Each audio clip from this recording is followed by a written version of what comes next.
नमस्कार। देश देशांतर में आपका स्वागत है। मैं हूं कुर्बान अली।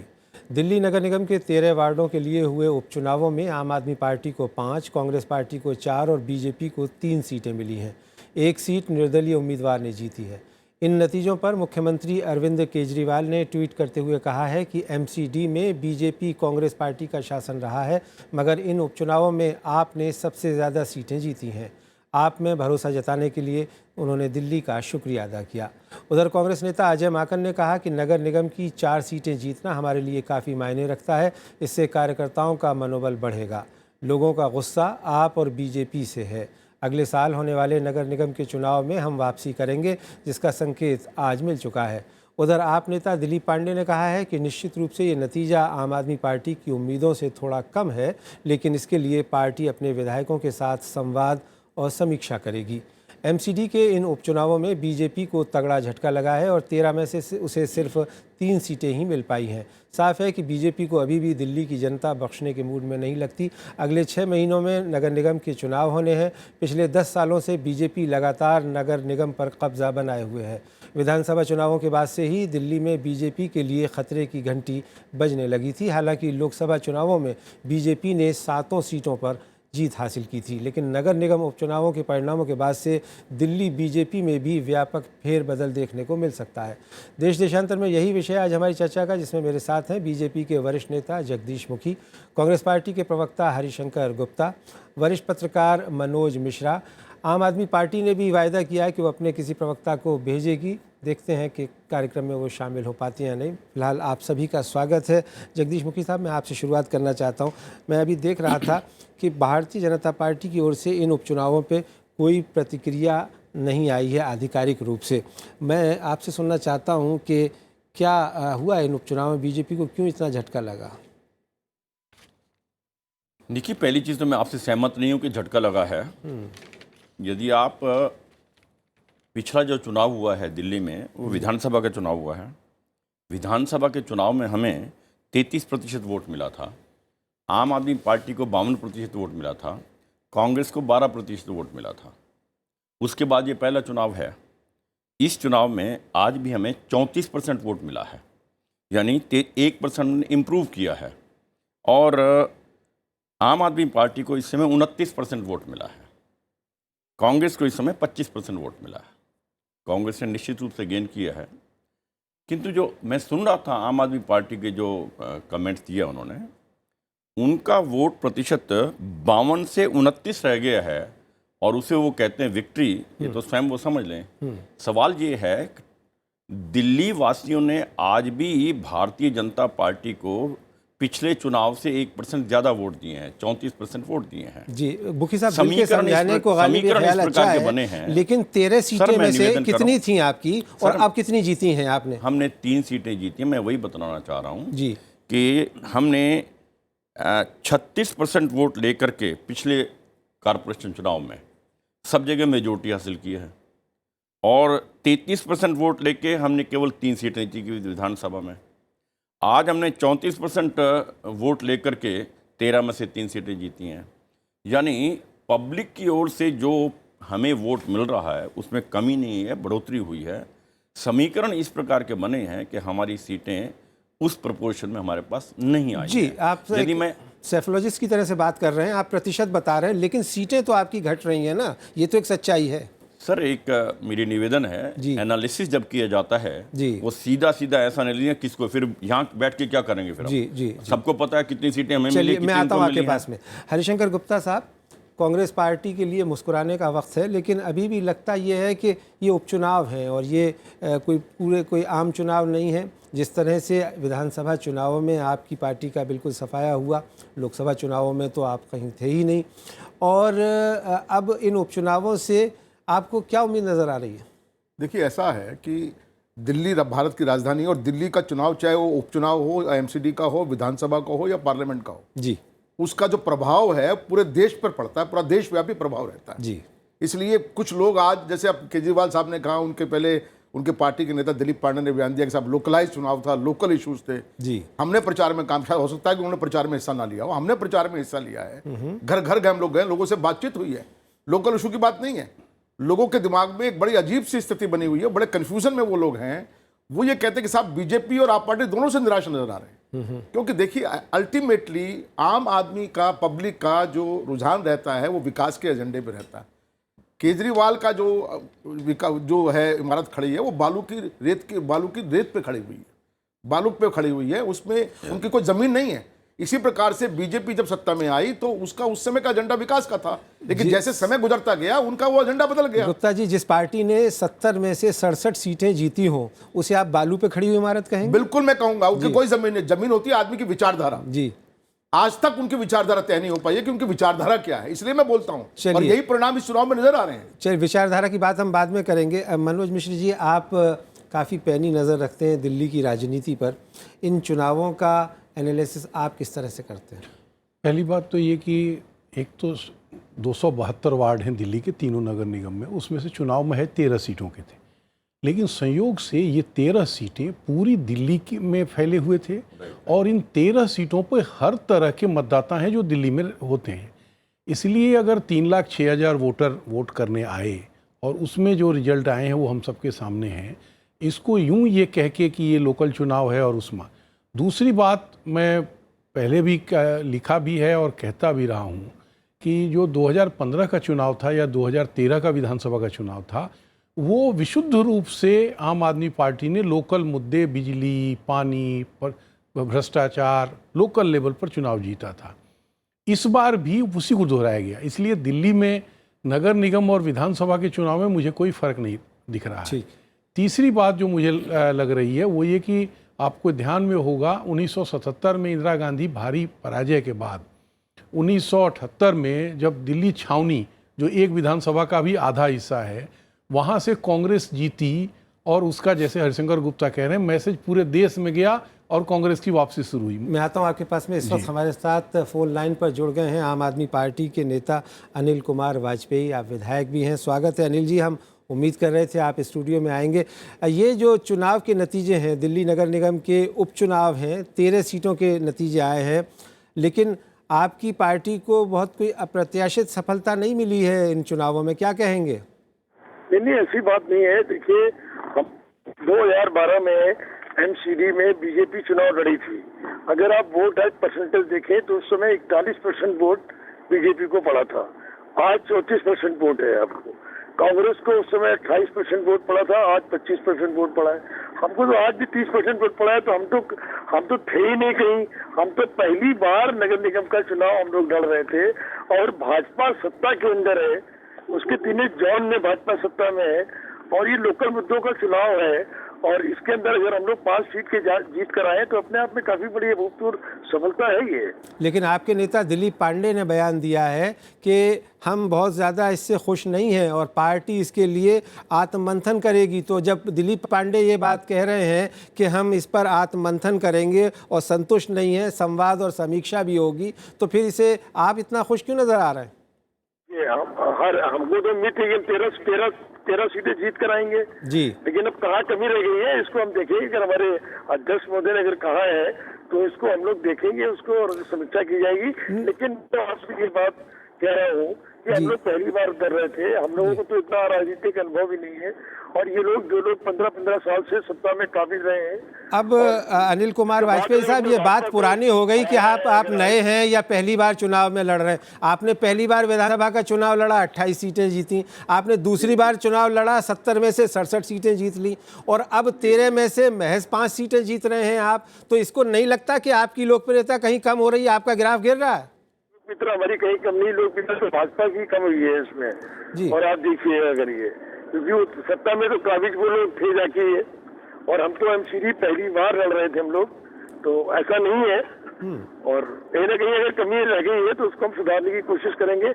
10 महीने बाद चुनाव है, लेकिन हमारे खिलाफ दुष्प्रचार जिस तरीके से भाजपा और कांग्रेस के लोग कर रहे थे, कहीं ना कहीं करने में सफल रहे हैं, चाहे वो विधायकों का हमारा मामला हो और हमको काम पूरी तरीके से करने नहीं दिया गया।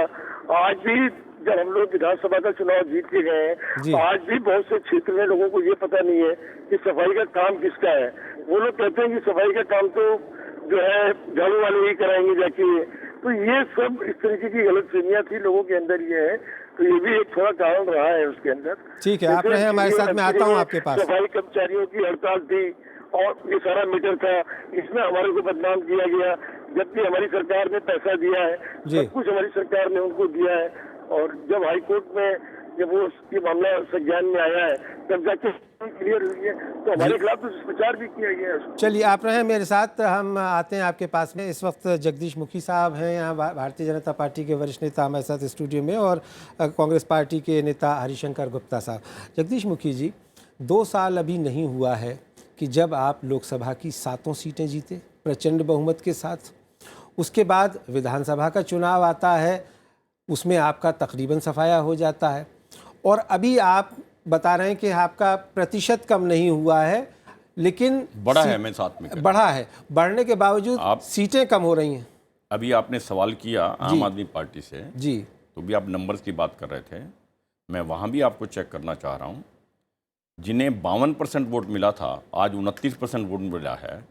23% वोट डाउन हो गया उनका 1.5 साल पहले जो मिला था, और हम कहते हैं कि हाँ बहुत बड़े संख्या में नंबर मिला है। देखिए, कई बार इक्वेशंस ऐसी बन जाती हैं, समीकरण ऐसे बन जाते हैं कि आपका जिस प्रपोर्शन में आपको वोट मिल रहा है उस प्रपोर्शन में सीट नहीं आती। किंतु इसका मतलब ये नहीं कह सकते कि दिल्ली की जनता ने आज से 1.5 साल पहले हमें 33% वोट दिया था, आज 34% दिया है। आम आदमी पार्टी को 52% से घटकर केवल 29% वोट मिला है, और कांग्रेस ने इंप्रूव किया है, 12% वोट था, आज 25% मिला है। मैं 1 मिनट के लिए अगर आपकी बातों मान लूं तो क्या आपके लिए ये संतुष्टि है? नहीं, क्या आपके लिए ये संतुष्टि का कारण हो सकती है? अब मैं ठीक बात करें आप जी, मैं आपसे सहमत हूं, ये हमारे लिए कोई संतुष्टि की बात नहीं है। मैंने उसका जवाब दिया, जो आपके सवाल का जवाब दिया था जी। जो हम प्रत्याशी थी हमारी, जो हम अपेक्षा कर रहे थे, उस हिसाब से हमारी सीटें हमें नहीं मिली हैं। किंतु कहीं ना कहीं कंसोलेशन के रूप में निश्चित रूप से है कि दिल्ली की जनता ने हमें 34% वोट दिया है। जब हम टोटल मेजोरिटी में आए तीनों कॉर्पोरेशन, तब भी हमें 36.1% वोट मिला था। इसका मतलब जनता का फेथ हमारे ऊपर है। जो समीकरण बदले हैं डिफरेंट पॉलिटिकल पार्टी के कारण, उसके कारण हमारी सीटें कम आई। यानी आप बिल्कुल ये मानने को तैयार नहीं है कि तीनों निगमों पर आपका कब्जा है, बावजूद इसके कि आपकी परफॉर्मेंस ठीक नहीं है, इसलिए आपकी सीटें नहीं आ रही हैं। आप प्रतिशत को ही बार बार कारण बता रहे हैं। मैं आपसे सहमत हूं। देखिए, हम तीनों कारपोरेशन में बहुमत पे हैं जी। आप अच्छी तरह से जानते हैं, 10 साल लगातार जब शासन में रहते हैं इनकम्बेंसी आती है जी। किंतु मैं ये देख रहा हूँ इनकम्बेंसी बहुत कम है। इनकम्बेंसी बहुत कम है। यदि आज चुनाव होते हैं, फुल फ्लेज चुनाव होंगे, तो हम फिर सत्ता में आते हैं इस आंकड़ों के हिसाब से। कोई नहीं रोक सकता, बाद पता चलेगा, कोई रोक नहीं सकता उसे। इन दावों में कितना दम है। निवेदन कर रहा हूँ आपसे, जो आपने कहा है ना जी, कि ये जो समीकरणों को एनालाइज करने की जरूरत है, ऐसे फोरम पर बैठ करके सबसे अच्छा फायदेमंद डिस्कशन वही होता है, सारे समीकरण डिस्कस किए जाएं, किसके कारण किसको नुकसान हुआ है, लाभ हुआ है, देखा जाए। किंतु सीधा सीधा आप कहेंगे कि हाँ तो हमें अपनी हार का कोई कारण बताया नहीं अभी तक। मैंने बताया ना, समीकरण बदले हैं पॉलिटिकल पार्टीज के, बड़ा अपरेंट है। सिर्फ इस कारण, सिर्फ एक ही कारण। अदर मैं आपको फिगर दे रहा हूँ ना जी 34% प्रतिशत आप बता रहे हैं। प्रतिशत तो आपने कई बार बता दिया, कारण आपने अभी तक एक बताया है कि सिर्फ राजनीतिक समीकरण बदले हैं। एक चीज और मैं बता दूं जी, जो 13 सीटों पर चुनाव हो रहे हैं, हुए हैं अभी, सॉरी, उनमें से भारतीय जनता पार्टी ने पिछले चुनाव में 5 सीटें जीती थी। आज हमारी वो 3 रह गई हैं। हमारे नुकसान है जी, मैं मानता हूं इस बात को, ठीक। किंतु मैंने जो आपको कवर करने की बात की है ना, कि भारतीय जनता पार्टी को दिल्ली की जनता ने अपना वोट जितना पहले था हमारा, चलिए आप ये मान रहे हैं कि दिल्ली की जनता ने आपको पूरी तरह से रिजेक्ट नहीं किया है। हरिशंकर गुप्ता साहब, आप कुछ कहना चाह रहे थे? दो बात मैं यहाँ कहना चाहता हूँ जी। पहली बात तो ये कि वोट प्रतिशत जो पिछले 2015 के चुनाव में कांग्रेस था, वो 8% वोट था जी, 12 नहीं था, वो 8 था। 8 से बढ़कर अगर मुखी जी की बात ही मान ली जाए तो 25% वोट कांग्रेस को हुआ। वो क्यों हुआ है, एक बड़ा सवाल है। उसको ये ना कहें कि अन्यास हो गया हो, अचानक हो गया है, नहीं, उसके पीछे खास वजूहात हैं, उसके पीछे खास एक वजह है। वजह ये है कि लोगों ने ये मान लिया है कि भाई कांग्रेस ही विकल्प है, कांग्रेस के अलावा दूसरी पार्टी हमारी अपेक्षाओं को डिलीवर नहीं कर सकती, पूरा नहीं कर सकती। एक बात तो ये है। दूसरी बात ये है कि भाजपा जो है बार बार इस बात को, जो चुनाव के बाद जैसे ही चुनाव आता है, चुनाव में दूसरा एक इशू उठाती है, चुनाव के बाद उसका एजेंडा बदल जाता है। इतने सारे आडंबर पूरे देश में हुए, बयानबाजियां हुई, और लोगों में एक भय का वातावरण बन गया, लोगों के दिमाग में एक कलेश पैदा हुआ कि साहब ये क्या देश के अंदर हो रहा है। आज लोग, आज माइनॉरिटी नहीं मेजोरिटी के लोग भी चिंतित हैं इस बात को लेके।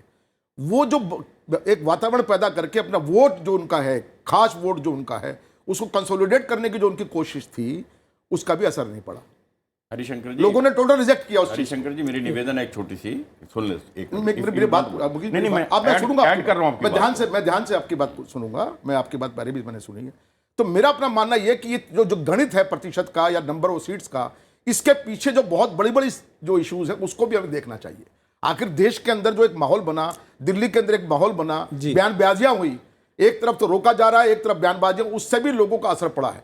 तो क्या मानसिकता बनी आम आदमी की? आज वो सवाल मैं दोबारा से कह रहा हूं कि जब 8 से बढ़कर 25% कांग्रेस का वोट हुआ, उसके पीछे वजह यही है कि लोगों ने कहा भी कांग्रेस रहेगी तो विकास भी होगा, तो वही का वही है। कांग्रेस रहेगी विकास भी। आपका वोट आम आदमी पार्टी में गया, आम आदमी पार्टी से वापस फिर से मिला आपको। मैं आपसे कह रहा हूं, हमारा इंटेक्ट तो 1% वोट बढ़ा हमारा तो, कि केंद्र में सत्ता में होने के बाद भी आपका वोट बढ़ा क्यों नहीं आपका? जी, आपका केंद्र में सत्ता होने के बाद आपका वोट बढ़ा क्यों नहीं कॉर्पोरेशन में, और कांग्रेस का 8 से 25% कैसे हो गया? मैं दोनों से निवेदन करूंगा, हमारे इस चैनल में ये परंपरा नहीं है कि हम वन अपमैनशिप करें या कुछ तू मैं वाली बहस हो। मनोज मिश्र जी, मैं आपसे ये समझना चाहूँगा, अभी आपने आम आदमी पार्टी को भी सुना, बीजेपी के भी नेता को सुना, कांग्रेस पार्टी को भी सुना, ये जो तर्क दिए जा रहे हैं तीनों पार्टियों की तरफ से, इससे आप कितना सहमत हैं और इसके अलावा आपकी अपनी क्या राय है? नहीं, पहले जो मुखी जी कह रहे हैं मैं उससे सहमत इसलिए नहीं हूँ कि अब तक ये परंपरा जैसी रही है कि दिल्ली में जब तीसरी मजबूत पार्टी होती है तो उसका लाभ भाजपा को मिलता है, और भाजपा जो नगर निगम में लगातार 2 बार जीती है उसका भी यही कारण रहा है कि वोट डिवीजन हुआ और वोट, इस बार वो लाभ भाजपा को नहीं मिला। दूसरी बात यह है कि भाजपा के वोट बढ़े हैं घटे हैं, इस पर मैं ज़्यादा बहस चुका हूँ, तो ऑन रिकॉर्ड हैं जी। लेकिन सरकार में आने के लिए, सत्ता में आने के लिए 34% वोट मुखी जी को भी पता है कि सफिशिएंट नहीं है। इसलिए वो अगर 10 केंद्र में उनकी सरकार है और उन्होंने बेहतर काम किया, या दिल्ली में उनकी सरकार है, नगर निगम में 10 साल से वो शासन में है, तो उनको सीटें उनकी बढ़नी चाहिए। जैसा खुद कह रहे हैं कि 5 हमारे लोग थे और 5 सीटें तो कम से कम इनकी होनी चाहिए थी। सबसे बड़ा जो इस चुनाव का जो मेरी समझ में आ रहा है, वो सबसे बड़ा लाभ जो हुआ है वो कांग्रेस पार्टी को हुआ है, और सबसे ज़्यादा नुकसान आम आदमी पार्टी को हुआ है। क्योंकि हम सबको पता है कि आम आदमी पार्टी की पूरी बुनियाद ही कांग्रेस के वोट पर खड़ी है। वो पिछले चुनाव में जो विधानसभा चुनाव हुआ, 2013 की बात मैं कह रहा हूँ, उसमें जो एंटी बीजेपी वोट हैं वो 2 जगह डिवाइड हुए, इसलिए आम आदमी पार्टी को पूरी मेजॉरिटी नहीं आई, और बीजेपी कांग्रेस को 24% वोट मिलने के बाद भी उसको 8 सीटें मिली। 2015 में वो पूरे एंटी जो भाजपा वोट है वो सारा एक जगह इकट्ठा हो गया, और उसका लाभ आम आदमी को मिला, और उनको 67 सीटें मिली और इतने % वोट मिले जो हम सब लोगों को जानकारी में है। मेरा मानना यह है कि वो वही वोट तेजी से लौटा है, और आम आदमी पार्टी के लोग चाहे जो तर्क दें कि ये लोकल चुनाव है, इंडिविजुअल उम्मीदवार लड़ रहा है या जिन मुद्दों पर लड़ रहा है, लेकिन मेरा मानना है कि उनको इस पर गंभीरता से विचार करना होगा कि जिन लोगों के बूते वो उनको 67 सीटें आई हैं, वो कहीं उनसे नाराज तो नहीं हो रहे हैं। अच्छा, एक और चीज़, इन चुनावों में पहले जो कुछ छोटी पार्टियां हुआ करती थी, खास करके बहुजन समाज पार्टी, समाजवादी पार्टी और वामपंथी दल भी अपनी प्रेजेंस शो किया करते थे, वो लगता है उनका सबका सफाया खत्म हो गया। वो सारे आम आदमी पार्टी में असल में ये एक अजीब फेनोमिना है। अगर आप ध्यान से लोकसभा से लेकर नगर निगम तक का चुनाव देखेंगे, लोकसभा चुनाव में जो अदर्स भाजपा और कांग्रेस के अलावा हैं, उनके वोट 15 से 20% के आसपास होते हैं। वो विधानसभा में 5-7% बढ़ जाते हैं, और नगर निगम में वो 30% तक हो जाते हैं अदर्स। जैसा आपने कहा, ये जो दल जिनकी ताकत दिल्ली में कम है, या जो लोकल लेवल पर बने हुए लोग हैं, वो लोग इकट्ठे होते रहते हैं, और उनके चलते सीटों पर फर्क पड़ता रहता है। बसपा यहाँ ढंग से चुनाव लड़ी, बसपा के कई सीटें भी आई नगर निगम में, और 2 विधायक भी जीते थे उसके, और उसको 10% वोट भी आखिरी चुनाव में आए। लेकिन मुझे लग रहा है करीब 10%, तो मुझे ये लग रहा है कि वो सारे वोट भाजपा और कांग्रेस के खिलाफ वो इकट्ठा आम आदमी में चला गया। अब आम आदमी का परफॉर्मेंस अगर उस तरह से नहीं बेहतर रहता है जैसी उम्मीद, तो कहीं वो वापस इन दलों में फिर से ना आ जाए, ठीक है, और उन दलों के लिए जगह। अनिल कुमार वाजपेयी जी हमारे साथ बने हुए हैं आम आदमी पार्टी से। अनिल कुमार जी, 7-8 महीने का समय है नगर निगम के चुनावों में। जाहिर है 3 नगर निगम हैं, 272 से ज़्यादा सीटें हैं, तो ऐसे में आपकी पार्टी की क्या कोई रणनीति बनी है, कुछ स्पष्ट करेंगे? नहीं, देखिए, आज कैबिनेट बैठक होगी, लेकिन हमारी पार्टी की नीति बिल्कुल स्पष्ट है। ये हम लोग वो लोग हैं जो संघर्ष से जुड़े हुए लोग हैं, और हम लोग जनता के कामों पर विश्वास करते हैं। और ऐसा नहीं है कि दिल्ली सरकार बनने के बाद हम लोगों ने ग्रास रूट पर जनता के बीच में जाकर काम किया है। हमने दिल्ली की जनता को वादा किया था कि हम बिजली के रेट आधे करेंगे, हमने आधे रेट किए। हमने दिल्ली की जनता से वादा किया था कि हम आपको पानी फ्री देंगे।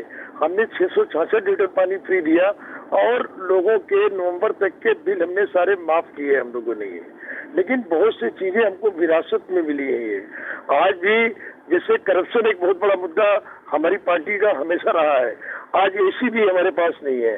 हमारे 11 बिल केंद्र सरकार ने रोके हुए हैं। तो ऐसी बहुत सी चीजें हैं जो जनता के बीच में हम और बढ़िया काम करना चाहते हैं, लेकिन हमको काम नहीं करने दिया जा रहा है। आज अगर हमको सही तरीके से हमारे बिल जो केंद्र सरकार ने लटका रखे हैं वो पास कर दिए जाए, जल लोकपाल अगर बिल हमारे पास आ जाए, आज हमारा पास होकर आ जाए, तो हम दिल्ली की जनता को बहुत कुछ करने वाले हैं। आज देखिए, किसी भी सरकार ने किया है।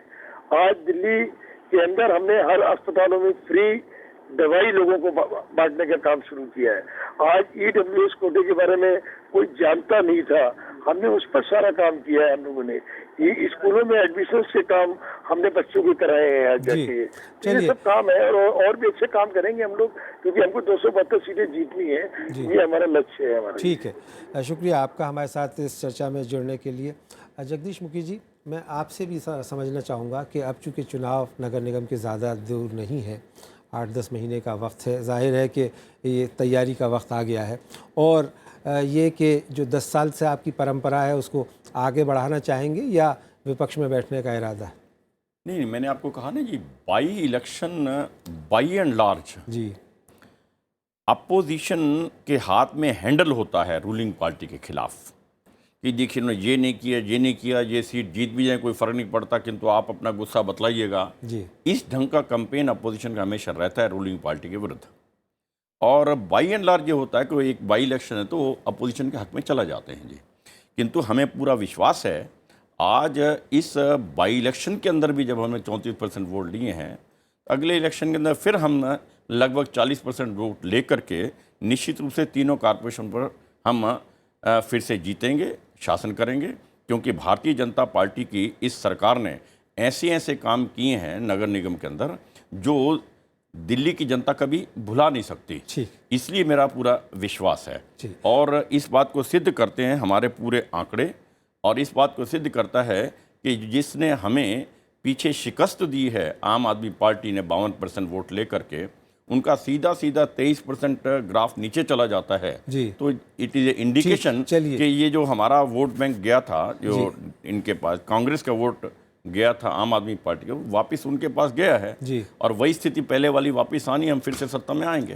हरिशंकर जी, आपकी पार्टी 15 साल लगातार विधानसभा में सरकार में रही, शासन में रही, शीला दीक्षित मुख्यमंत्री थी, उस वक्त भी आपकी पार्टी नगर निगम के चुनाव हारती रही, और अब आप इन उपचुनावों से इतने उत्साहित हैं कि आप कह रहे हैं कि साहब हम चुनाव जीतने की तैयारी कर रहे हैं, तो उसका कुछ तो आधार होना चाहिए ना। देखिए, जहाँ जनता का समर्थन रहता है जी, वह उत्साह होना तो स्वाभाविक है जी। आज हमें 8% से ले जाकर 25%, 26% पे उन्होंने ले दिया जी। तो अगर उत्साहित हम नहीं होंगे तो ये भी हमारी गलती होगी। उत्साहित तो हम हैं जी, और पूरा विश्वास भी हमें इस बात का है कि 2017 का जो कॉर्पोरेशन का चुनाव होगा उसमें तीनों कॉर्पोरेशन में कांग्रेस जो है नंबर 1 रहेगी, इसमें कोई दो राय नहीं है। उसके बाद के जो चुनाव, देखिए, कांग्रेस को बहुत लंबे समय तक आप बाहर नहीं रख सकते, क्योंकि कांग्रेस का जो हमेशा एजेंडा जो रहता है वो लोगों से जुड़ा हुआ रहता है। हमारे 2 एजेंडे नहीं होते, कांग्रेस का 2 एजेंडा नहीं है, बाकी लोगों का 2-2, 3-3, 4-4 एजेंडे हो सकते हैं।